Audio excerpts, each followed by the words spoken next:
அனைவருக்கும் வணக்கம். நான் ஜோதிடர் தமிழரசன் பேசுகிறேன். இந்த சேனல் ஃபஸ்ட் டைம் பார்க்குறவங்களா இருந்தீங்கன்னா சப்ஸ்கிரைப் பண்ணிக்கோங்க, பெல் பட்டனை கிளிக் பண்ணிக்கோங்க, ஆளுங்கிற ஆப்ஷன் இருக்கும், அதையும் சூஸ் பண்ணிக்கோங்க. அப்போ தான் நாங்கள் போடுற பதிவுகள் எல்லாமே உங்களை வந்து சேரும்.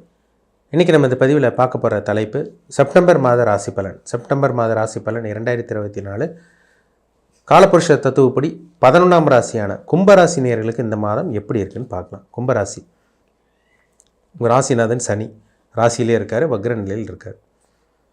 ராசிக்கு 2ஆம் இடத்துல ராகு மீன ராசியில் இருக்காங்க.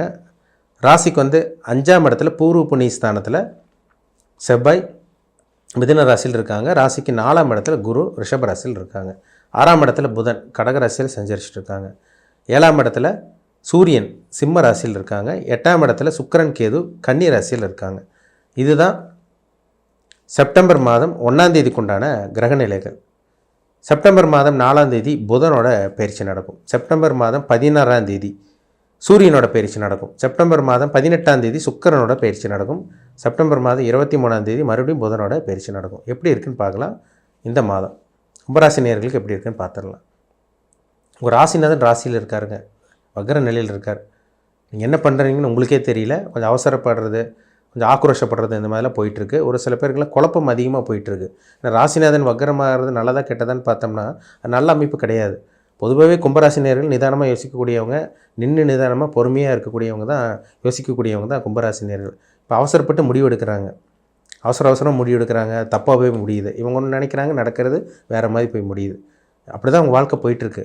அது வந்து பாருங்கள், அவிட்ட நட்சத்திரக்காரங்க சத்திய நட்சத்திரக்காரங்களாம் பாதிப்பில் இருந்தாங்க. இப்போ வந்து பூரட்டாதி நட்சத்திரக்காரங்களுக்கு புதுசாக பாதிப்பு ஸ்டார்ட் ஆகிருக்கு. ஒரு சில பேர்த்துக்கு, எல்லாத்துக்கும் கிடையாது.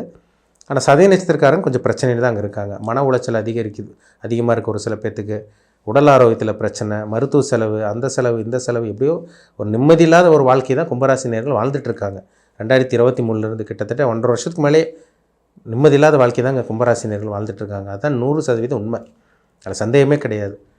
ஆனால் இந்த மாதம் பாருங்கள் எப்படி இருக்குன்னு பார்த்தீங்கன்னா ஓரளவுக்கு கொஞ்சம் பெட்டர்னு சொல்லலாம். ஓரளவுக்கு கொஞ்சம் பெட்டரான ஒரு வாழ்க்கையை வாழ போகிறீங்கன்னு அர்த்தம். சரிங்களா? ஏன்னா 2ஆம் இடத்துல ராகு இருக்கார். ஏன்னா உங்களுக்கு பண விஷயத்தில் தான் பிரச்சனை, பணப்பிரச்சனை, குடும்பத்தில் நிம்மதி இல்லை, படுத்த தூக்கம் இல்லை. இந்த மாதிரி உங்கள் வாழ்க்கை போயிட்டுருக்கு. 2ல் ராகு இருக்கார். ஃபுட் பாய்சன் வரும். உணவு பழக்க வழக்கங்களும் கொஞ்சம் கவனமாக இருக்கணும். வெளியே உணவை முடிஞ்ச அளவுக்கு தவிர்க்கிறது நல்லது. பண விஷயத்தில் கவனமாக இருங்க. கொடுக்கல் வாங்கல் விஷயத்தில் கவனமாக இருக்கணும். ஏன்னா 2ல் ராகு இருந்துட்டாலே பொருளாதார சிக்கல் கண்டிப்பாக கொடுத்துருவார். கவனமாக இருக்கணும். சரிங்களா? ஒரு ராசிக்கு வந்து பாருங்கள் 4ஆம் இடத்துல குரு இருக்கார். அம்மாவோட ஆரோக்கியத்தில் இருந்து வந்த பிரச்சனை கொஞ்சம் கொஞ்சம் அப்படியே ரிலீஃப் ஆகும். கொஞ்சம் பெட்டரானு சொல்லலாம். சரிங்களா? அம்மாவோட உடம்புல இருந்து வந்த பிரச்சனை கொஞ்சம் கொஞ்சம் ரிலீஃப் ஆகும். பாதிப்புலேருந்து கொஞ்சமாக மீண்டு வெளியே வருவாங்க இந்த மாதம். இந்த மாதம் நிலம் வாங்கக்கூடிய இந்த வாய்ப்பு, கடனுடனே வாங்கியாவது நிலம் வாங்குறது, இடத்த வாங்குறது, ஒரு வாகனம் வாங்குறது, வாகனத்தை மாற்றுறது, இதெல்லாம் உங்களுக்கு சாதகமாக தான் இருக்குது. இதெல்லாம் உங்களுக்கு நல்ல ஒரு காலகட்டம் தான். 5ல் செவ்வாய் இருக்கார். உங்கள் ராசிக்கு முயற்சி ஸ்தானாதிபதி மற்றும் 10ஆம் அதிபதி செவ்வாய் 5ல் இருக்காருங்க. தொழில் ஓரளவுக்கு நல்லாயிருக்கும் இந்த மாதம். சொந்த தொழில் பண்ணிகிட்டு இருக்கவங்களுக்கு ஓரளவுக்கு பெட்டர்னு சொல்லலாம். ஓரளவுக்கு ஓகே அப்படின்னு சொல்லலாம். போன மாதத்துக்கு கம்பேர் பண்ணும்போது இந்த மாதம் ஓரளவுக்கு கொஞ்சம் நல்லாவே இருக்குன்னு சொல்லலாம். சொந்த தொழில் பண்ணிகிட்டு இருக்கவங்களுக்கு ஓரளவுக்கு நல்லா இருக்குங்க. ஏன்னா 10ஆம் இடத்தையும் குரு பார்க்குறாரு. 10ஆம் அதிபதி செவ்வாய் வந்து பார்த்திங்கன்னா 5ஆம் இடத்துல பூர்வ புண்ணிய ஸ்தானத்தில் இருக்கார். ஓரளவுக்கு கொஞ்சம் நல்லாவே இருக்கும். ஓரளவுக்கு பணப்புழக்கம் இந்த மாதம் அதிகப்படியாக பணம் வரலினாலும் ஓரளவுக்கு உங்களுக்கு தேவையான விஷயங்களுக்கு பணம் கிடைக்கும். சரிங்களா? நல்லாயிருக்கும் உங்களுக்கு. உங்கள் ராசிக்கு வந்து சூரியன் நல்ல ஒரு நிலைமையில் இருக்கார். 7ஆம் அதிபதி 7ஆம் இடத்துல இருக்கார். ஆரம்ப பகுதியை முயற்சி பண்ணுங்கள். திருமணத்துக்காக முயற்சி பண்ணுங்கள், தப்பு கிடையாது. 7.5 சனியில் கல்யாணம் பண்ணலாம், அதில் தப்பே கிடையாது. மேக்ஸிமம் 7.5 சனியில் தான் கல்யாணம் நடக்கும் ஒரு சில பேருக்கெல்லாம். சரிங்களா? அதனால் திருமணத்துக்காக முயற்சி உங்களுக்கு சாதகமாக தான் இருக்குது. சரிங்களா? 7ஆம் அதிபதி 8ஆம் இடத்துக்கு மறைகிறார். இருந்தாலும் குருவோட பார்வை இருக்குது. பெரிய அளவுக்கு பாதிப்பு இருக்காது. கணவன் மனைவி உறவில் சின்ன சின்ன பிரச்சனைகள் வந்துட்டு போகும். திருமணம் ஆனவங்களுக்கு சின்ன சின்ன பிரச்சனைகள் குடும்பத்தில் வந்துட்டு போயிட்டு தான் இருக்குது. யாரோ ஒருத்தர் விட்டு கொடுத்து அட்ஜஸ்ட் பண்ணி போகிறது நல்லது. சரிங்களா? மற்றபடி இந்த காலகட்டங்களில் பாருங்கன்னா நீங்கள் வெளிநாடு போகிறது, வெளிமாநிலம் போகிறது, இதெல்லாம் உங்களுக்கு சாதகமாக இருக்கும். மாணவர்களுக்கும் நல்லாயிருக்கும். ஸ்டூடெண்ட்ஸ் வந்து பார்த்திங்கன்னா அப்படி குழப்பமாக போயிட்டுருக்கு உங்கள் வாழ்க்கை. இந்த மாதம் ஓரளவுக்கு கொஞ்சம் ஸ்டெடி கிடைக்கும். ஓரளவுக்கு கொஞ்சம் தெளிவாக இருப்பீங்கன்னு வச்சுக்கோங்க. முழுசாக நீங்கள் பிரச்சனையிலேருந்து வெளியே வர கிடையாது. மாணவர்கள், படிக்கக்கூடிய மாணவர்களுக்கே ஒரு டிப்ரெஷன், டென்ஷனெல்லாம் அப்படி தான் அங்கே போயிட்டுருக்கு உங்கள் வாழ்க்கை. ஓரளவுக்கு கொஞ்சம் நிம்மதி கிடைக்கக்கூடிய ஒரு நல்ல ஒரு மாதம் சொல்லிடலாம். சரிங்களா? இல்லத்தரசிகளுக்கு தான் கொஞ்சம் பிரச்சனை. குடும்பத்தில் நிம்மதி இல்லாமல் சண்டை சச்சரவோடு போயிட்டுருக்கு. உங்களுக்கு பணப்பிரச்சனை அதிகமாக போயிட்டுருக்கு. ஆனால் இல்லத்தரசிகள் கொஞ்சம் கவனமாக இருக்கணும். சீனியர் சிட்டிசன் ரொம்ப கவனமாக இருக்கணும். ஏன்னா அவங்களுக்கு தான் ஹெல்த்தில் கொஞ்சம் ப்ராப்ளம் இருக்குது. ஒரு 50 வயசுக்கு மேலே இருக்கவங்களுக்குலாம் பாருங்கள் ஹெல்த்தில் பிரச்சனை போயிட்டுருக்கு. உடல் ஆரோக்கியத்தில் பிரச்சனை, மருத்துவ செலவு பண்ணிகிட்டு இருக்கீங்க, மனசில் நிம்மதி கிடையாது, நிறைய சித்திரவதை அனுபவிச்சுட்டு இருக்காங்கன்னு சொல்லலாம் கும்பராசி நேயர்கள். அதனால் ஹெல்த்தில் கவனமாக இருக்கணும். சரிங்களா? ஹெல்த்தில் கவனமாக இருங்க. மற்றபடி பண விஷயத்தில் பார்த்திங்கன்னா யாருக்கும் கொடுக்கல் வாங்கல் விஷயத்தில் கொஞ்சம் கவனமாக இருக்கணும். யார்கிட்டையும் பணத்தை கொடுத்து ஏமாற வேண்டாம். ஷேர் மார்க்கெட் அந்த மாதிரி விஷயங்களில் பணத்தை முதலீடு போட்டு ஏமாந்துட வேண்டாம். மற்றபடி சொந்த தொழில் பண்ணிகிட்டு இருக்கவங்க ஓகே, காப்பாற்றிக்குவீங்க தொழில் இந்த மாதம் ஓரளவு கொஞ்சம் நல்லா இருக்குது. புதுசாக தொழில் ஆரம்பிச்சிடாதீங்க, வேலையை மாற்றிடாதீங்க. ஏன்னா போன மாதம் நான் சொல்லியிருப்பேன், புதுசாக தொழிலை மாற்ற வேண்டாம், புதுசாக தொழில் ஆரம்பிச்சிட வேண்டாம், இருக்கிற வேலையை காப்பாற்றிக்குங்க, வேலையை விட்டு வேறு வேலைக்கு போயிட வேண்டாம். சரிங்களா?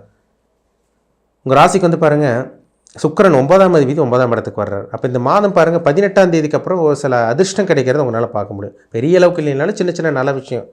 இந்த மாதம் சுக்கிரன் 9ஆம் அதிபதி 9ஆம் இடத்துல வர்றார். அப்பா மூலமாக உதவி கிடைக்கும், அம்மா மூலமாக உதவி கிடைக்கிறது, இந்த மாதிரி விஷயங்கள்லாம் இந்த மாதம் 18ஆம் தேதிக்கு அப்புறம் நடக்கிறதுக்கு வாய்ப்புகள் அதிகமாக இருக்குது. சரிங்களா? ஏன்னா உங்களுக்கு 9ஆம் அதிபதி அதிர்ஷ்டத்தை கொடுக்குறங்கிறவங்க, உங்கள் ராசிக்கு ராஜயோகாதிபதி அவர் தான்.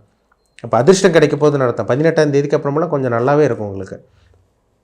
பிஸ்னஸ் பண்ணிகிட்டு இருக்கவங்களுக்கு ஓகே, பரவாயில்லைங்க, 10ஆம் இடத்தை குரு பார்க்குறார், கண்டிப்பாக காப்பாற்றிக்குவீங்க. பெரிய அளவுக்கு நஷ்டம் இல்லாமல் போகணுன்னா அளவுக்கு அதிகமாக முதலீடு பண்ண வேண்டாம், யாரையும் நம்பாதீங்க. நண்பர்கள் விஷயத்தில் கொஞ்சம் கவனமாக இருங்க. சரிங்களா? மற்றபடி திருமணத்துக்கு உண்டான முயற்சி, புத்திர பாக்கியம் இதெல்லாமே இந்த மாதம் உங்களுக்கு கிடைக்கக்கூடிய வாய்ப்பு அதிகமாக இருக்கும். புத்திர பாக்கியம் இல்லாமல் இருக்கவங்களுக்கு இந்த மாதம் புத்திர பாக்கியம் கிடைக்கும். திருமணம் ஆகாமல் இருக்கவங்களுக்கு திருமண வாய்ப்பு கைகூடி வரக்கு வாய்ப்புகள் அதிகமாக இருக்கும். உங்களுக்கு வெளிநாட்டு பிரயாணம் சக்ஸஸ் ஆகும் உங்களுக்கு. ஏன்னா உங்கள் ராசிக்கு பாருங்கள் 12ஆம் இடத்தை குரு பார்க்குறார், உங்கள் ராசிக்கு 8ஆம் இடத்தை குரு பார்க்குறார். அயல்நாட்டு பிரயாணம், உள்ளூர்லேருந்து வெளிநாடு போக முடியுமான்னு கேட்குறீங்க ஒரு சில பேர், படிக்கிறதுக்காக தாராளமாக போகலாம், அதுக்கெல்லாம் உங்களுக்கு தடங்கள் கிடையாது. வெளிநாடு போகிறது அந்த மாதிரி விஷயங்கள்லாம் உங்களுக்கு சக்ஸஸ் ஆகிரும் உங்களுக்கு. சரிங்களா? சொந்த தொழில் பண்ணிகிட்டு இருக்கவங்க அளவாக முதலீடு போடுங்க, பெரிய அளவுக்கு முதலீடு போட்டு ஏமாந்துட வேண்டாம். கூட்டு தொழில் பண்ணிகிட்டு இருக்கவங்க கவனமாக இருங்க. நண்பர்கள் விஷயத்தில் கவனமாக இருங்க. நண்பர் விஷயத்தில் கவனமாக இருக்கிறது ரொம்ப முக்கியம். எச்சரிக்கையாக இருங்க. லவ் பண்ணிகிட்டு இருக்கவங்க கவனமாக இருங்க.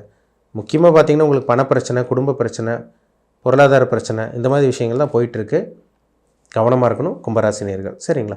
உங்கள் வயசு என்னென்னு பாருங்கள், என்ன ஏஜில் இருக்கீங்க, இனிமேல் உங்கள் வாழ்க்கை மாறுமா மாறாதா, எப்போ உங்கள் நேரம் நல்லாயிருக்கும், உங்கள் கர்மா என்ன, நல்ல கர்மாவில் பிறந்திருக்கீங்களா, கெட்ட கர்மாவில் பிறந்திருக்கீங்களா, இதெல்லாமே அவங்கவுங்க ஜாதகத்தை பார்த்தா தான் நம்ம அக்யூரேட்டாக சொல்ல முடியும்.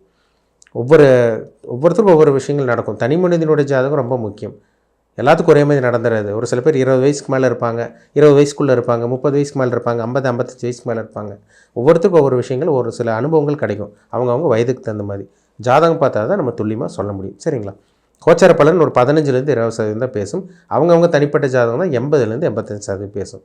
இப்போ கும்பராசி நேயர்கள் பாருங்கள், 6ஆம் அதிபதி 8ஆம் அதிபதி தசாபதி நடந்துகிட்டு இருக்கவங்களுக்கு தான் 100% பாதிப்பு போயிட்டுருக்கு. அப்போ உங்கள் ஜாதகத்தை செக் பண்ணுங்கள், நேரம் எப்படி போயிட்டுருக்கு, நல்லா இருக்கா, இல்லை எப்போ மாறும், எல்லாமே பார்த்து தெளிவாக தெரிஞ்சுக்குங்க. ஜாதகம் பார்க்க விருப்பப்பட்டிங்கன்னா வாட்ஸ்அப் நம்பருக்கு ஜாதகத்தை அனுப்பிச்சுடுங்க, அப்பாயின்மெண்ட் வாங்கிக்கிங்க. உங்கள் ஜாதகத்தை பார்த்து அக்யூரேட்டாக தெளிவாக பார்த்து தெரிஞ்சுக்கலாம்.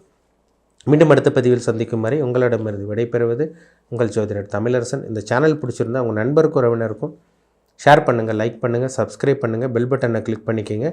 ஆளுங்கிற ஆப்ஷன் இருக்கும், அதையும் சூஸ் பண்ணிக்கிங்க. அப்போ தான் நாங்கள் போடுற பதிவுகள் எல்லாமே உங்களை சேரும். நன்றி, வணக்கம்.